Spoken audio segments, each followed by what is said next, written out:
Welcome to our second video on the home buying process, where we will discuss what to consider when making an offer on a home.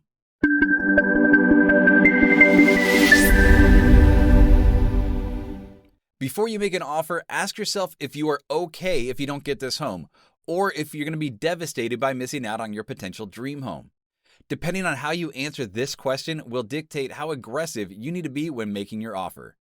Even if you plan to be aggressive on price or some other factor, it is always best to ask the seller or their agent how you can make your offer accommodating for them. If you're flexible on things such as a closing date, ask them if they want to close quickly. Speak to your lender before you offer to close too quickly, though. Or maybe they need more time to pack up their things. Something we as agents don't love, but it is very helpful in a seller's market, is possibly giving them time to move out after closing. We as agents usually have preferred closing attorneys or escrow and title companies that we like to work with. Offer to use that agent's company.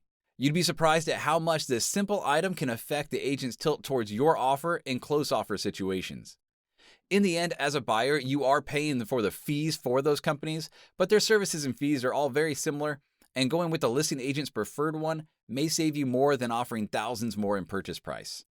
Ask if they have any other offers in yet or if they're expecting any. Listing agents are not supposed to disclose any other offer details without the seller's permission, but if other offers are in, you or your agent may be able to get a feel on how strong you need to be.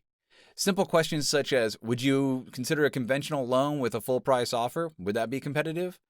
Sometimes they'll say yes, sometimes they'll say no, and others will just say submit your best offer, but at least it's worth trying. Understand your earnest money.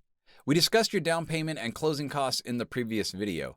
But your earnest money is a good faith deposit that you are risking losing should you cancel after your protected periods such as due diligence, appraisal, and loan contingencies are up. This money goes towards your cash to close that is due at closing. Your cash to close is the money owed for the balance of the down payment and closing costs after all credits and deductions have been calculated. In a buyer's market, you can often get away with a minimal earnest money deposit. In a seller's market, however, it is common practice to be about 1% of the purchase price. The more you put up as your earnest money, the more the seller will have faith that you will fight to complete the purchase.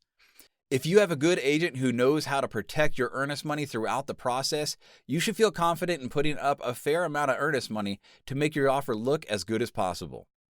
This leads us to our contingency periods that protect your earnest money.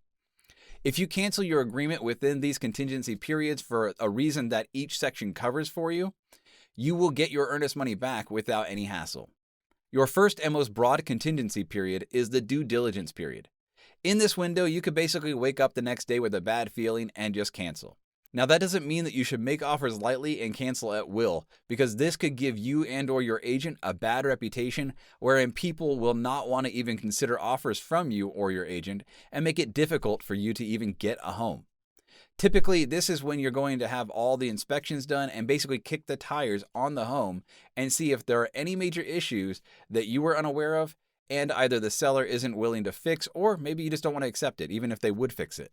You will have the opportunity to know what you're getting into and decide if you still want to move forward with the purchase. More on this in the next video. The other two contingency periods are dealing more with your loan. The first is the appraisal contingency. This basically states that if the home doesn't appraise for the contract price, you don't have to buy it. The second is the loan contingency. This states that if the lender has done everything possible to get you approved but cannot fund the loan, you do not have to buy the home. The next section has to deal with exhibits to the agreement. This is where things like a seller property disclosure statement, community association disclosure statement, and your loan contingency that is specific to your type of loan are added. There are many other exhibits that can be added here, but those are the most popular. This basically allows the contract to be tailored to your specific needs and the unique attributes of the property that you're purchasing. Lastly, I'll explain special stipulations.